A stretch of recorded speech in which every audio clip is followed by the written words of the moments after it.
Hi everyone, so today we're going to be doing notes on converting between standard form and intercept form of quadratics. But first thing, what I want to do is go over just some basic review on factoring and foiling, because that's what we're going to be using to go back and forth between these different forms. So go ahead and pause this and write this down. All right, so first, factoring trinomials. What do you think of when you hear the word trinomials? Focus on the prefix tri. What do you think of when you hear that word? Good. If you said something along the lines of threes, you are correct. So a trinomial means it has three terms. Think of like tricycle has three wheels. The prefix tri means three. So factoring trinomials means it has three terms, the ax squared plus bx plus c. Whereas FOIL is what undoes the factoring essentially. It goes in reverse. And foiling stands for first, outer, inner, last. Do you remember learning the word FOIL? All right, so let's go ahead and look at an example. So the first one I want to look at is just x squared plus x minus 20. So this is when our a value is equal to 1. So let's go ahead and write off to the side just so we know. Oops, I just dropped the lid. Hang on. Sorry about that. I dropped the lid to my pen and I didn't want it to dry out. Anyways, so when a equals 1, I'm going to go ahead and write what my a, b, and c are. So my a is whatever number is in front of the x squared term, which since there's nothing there, it means it's 1. B is the coefficient in front of your x term in the middle, and there's nothing there again, so it's also 1. And then C is the number added or subtracted at the end. So this one, it is negative 20. So that's my A, B, and C. Now when I factor this, I'm going to do a big X.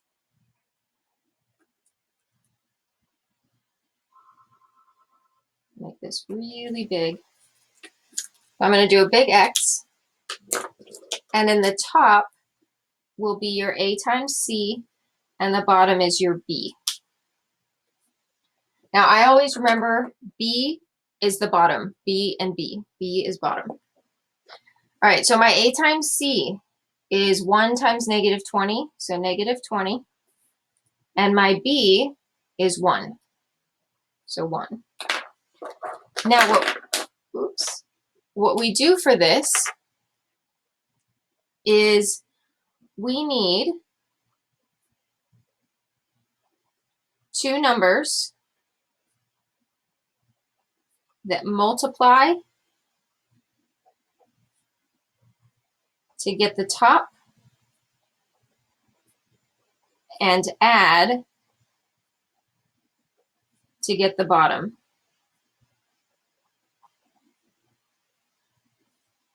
So we need two numbers that multiply to get negative 20 and add to get 1.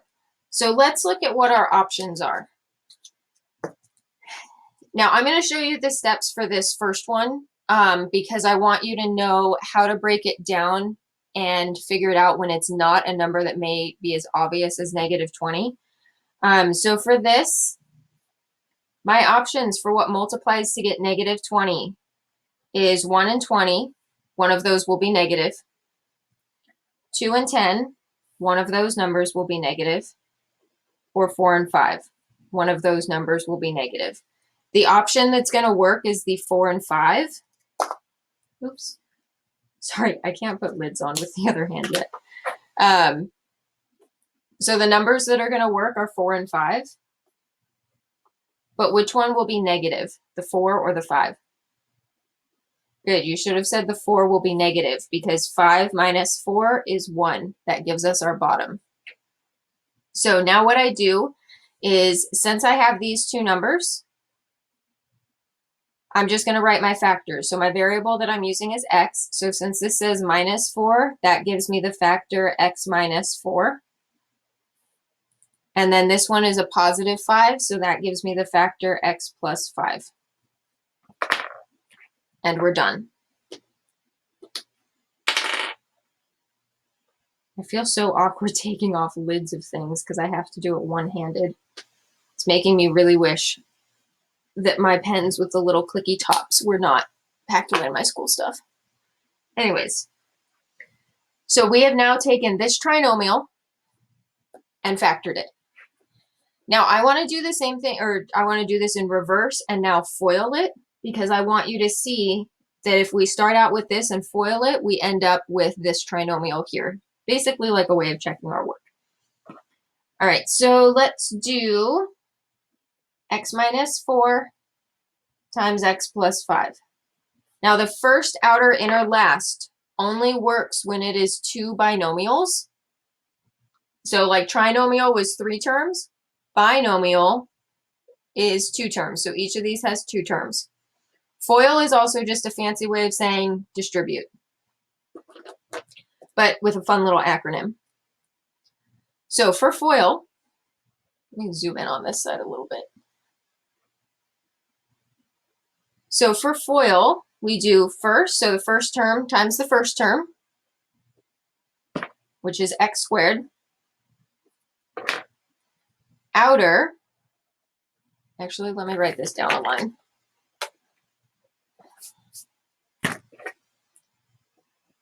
Outer, x times 5 is positive 5x. Inner, negative 4 times x is negative 4x. And last, negative 4 times 5.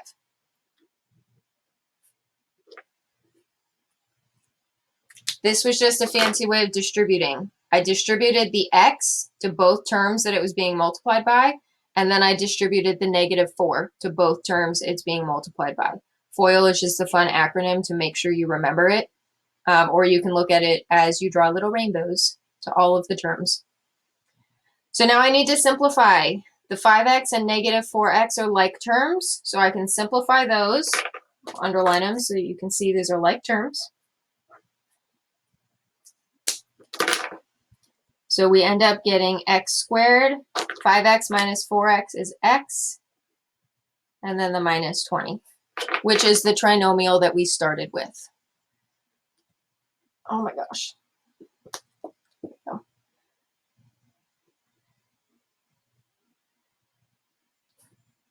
So there we go. That was our way of checking. Now you may also notice this is what a quadratic looks like in standard form. This is what a quadratic looks like in intercept form. So as you can imagine, our notes today going from standard to intercept and going from intercept to standard. I just want to do the first few examples with factoring review really slowly so that you get the hang of it. Like magic, the next example appears. So now we're going to look at one when a is greater than 1. So my a value is no longer 1. So let's go ahead and write down over here to the side. My a is 2. My b is 5. My c is 3. But when you write those down, do you notice anything about these 3 terms? Good. If you said that they all have an x, you are right.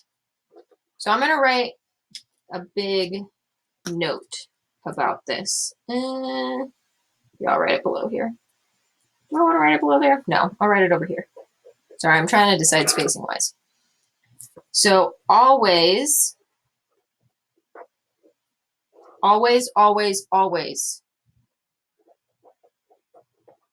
factor out the GCF. What happened to my document camera? There we go. The GCF first. And I'll add a little tiny note when possible. So if there is a GCF, always factor it out first. I'm going to put this in a little bubble so it stands out. I've actually gotten surprisingly good at making my little bubbles line up on the ends. Always factor out the GCF. So what is your GCF for this trinomial? Good. If you said x, you are correct. So I'm going to factor out the x first. So x times If I take an x out of this first term, I'm left with 2x squared. Take an x out of the second term, I'm left with 5x. And take an x out of the last term, I'm left with 3. So what I'm going to be factoring now is this.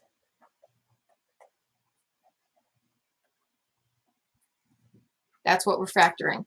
The other x that's out here in front, the GCF, is just going to stay hanging out in front till the end. Now, if I look at my a, b, and c terms, they happen to line up and are correct. But as a good rule of thumb, which I should have done to begin with, don't write your a, b, and c until you check if there's a GCF. So I factored out the GCF, and they are still the same. So I'm fine to move forward. I'm going to do the big X again.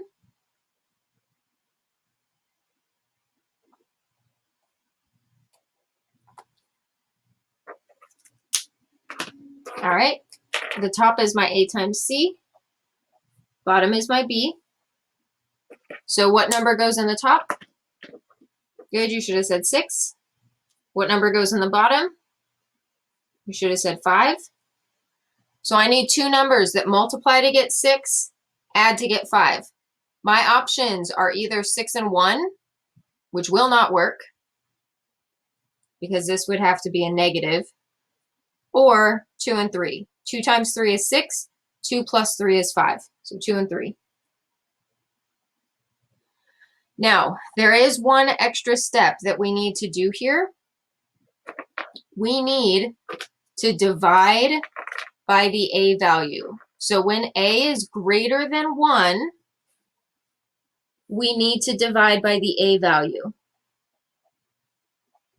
So divide by the a value.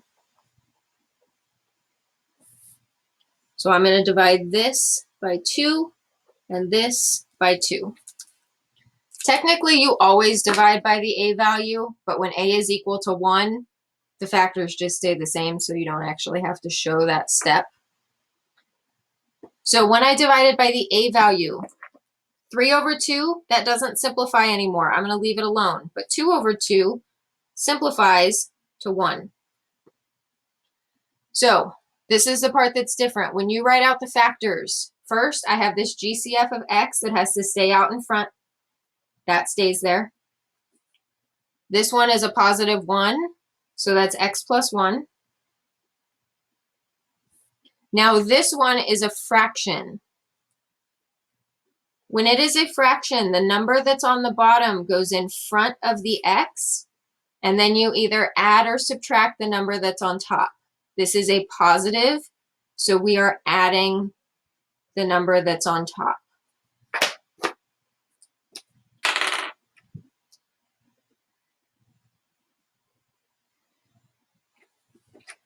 Now, some of you may be wondering, can you write it, oops, can you write it instead of 2x plus 3, can you write it as x plus 3 over 2? Technically, yes, but when you multiply this whole thing back out and do the foiling, your a value, that 2, is not going to be there. You'll have to multiply the entire thing through by 2 to get rid of your fraction to make it look the same. So I tend to say no to writing it this way, but if you write it this way on a quiz or a test, I will still give you credit. All right, so let's go ahead and FOIL this now. So I have, my result here is x times x plus 1 times 2x plus 3. Now you have a couple of options here. You can either distribute this x to either of these binomials and then FOIL, or you can FOIL first and then distribute the x. Doesn't matter, you'll get the same answer doing it either way, so I don't care which way you do. I personally prefer to FOIL first, just so that my numbers and variables are smaller, and then I distribute, but it's totally up to you. So x times First, x times 2x is 2x squared. Outer, x times 3 is 3x. Inner, 1 times 2x is 2x. And then last is 1 times 3. Now you have another option again here. You can either clean this up, clean up the 3x and the 2x, and then distribute, or you can distribute first and then do the cleanup. Again, doesn't matter which one you do. I'm going to do the cleanup first. So 2x squared plus 5x plus 3. And then I distribute this x to everything, to the first term, the second term, and the third term. So then I end up with 2x cubed plus 5x squared plus 3x, which is what we started with.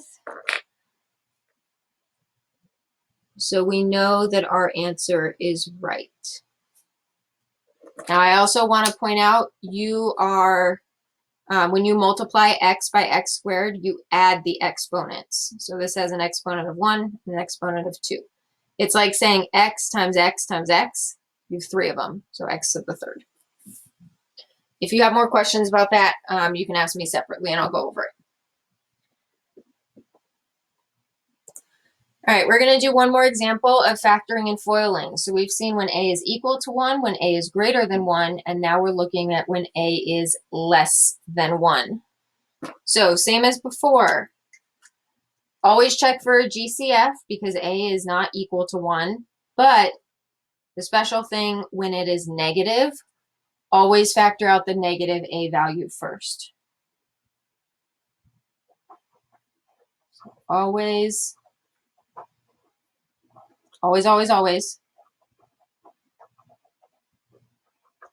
factor out the negative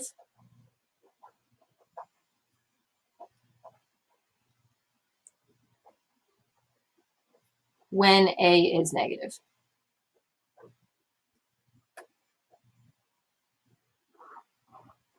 So you always want to check for a GCF and check if a is negative.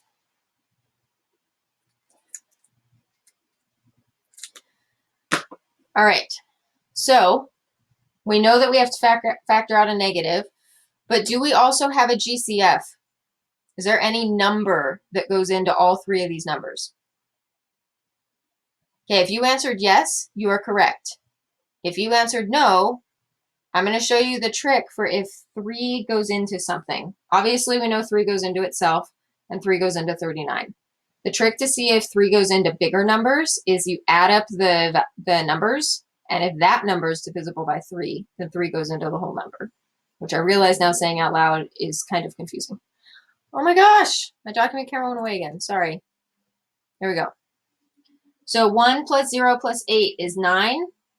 3 goes into 9, which means 3 goes into 108, which means we have a GCF of 3 and the negative. So we are going to factor out the negative and GCF. All right, so negative 3. When I factor out a negative 3 of the first term, I'm left with just x squared. Switch the sign. 39 divided by 3 is 13. Switch the sign. 3 goes into 10 3 times with 1 left over, and then 3 goes into 18 6 times. If you weren't sure about that mental math, you can write it down, do long division, or use a calculator. So this is what we're factoring now.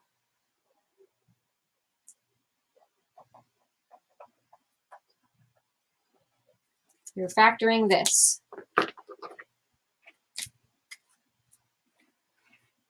So big X, zoom that back out a little bit.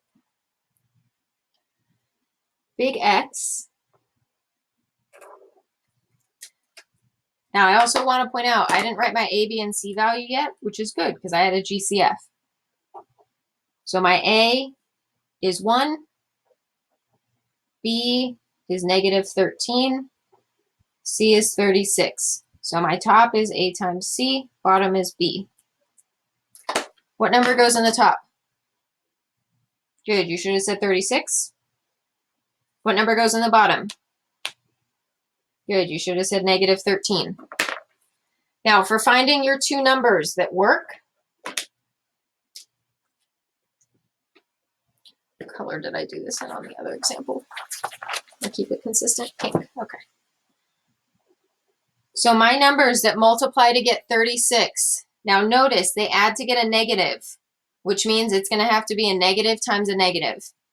So either -1 and negative 36, that doesn't work.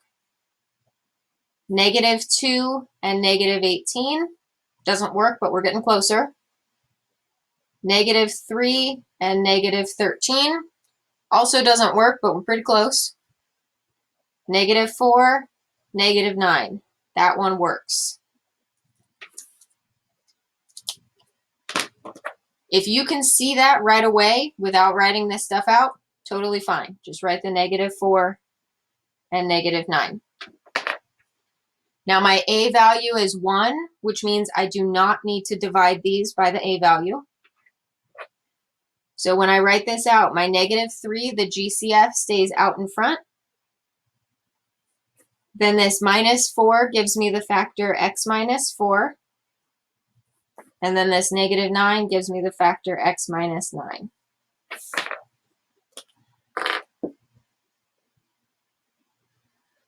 Does it matter if you wrote it with these two switched?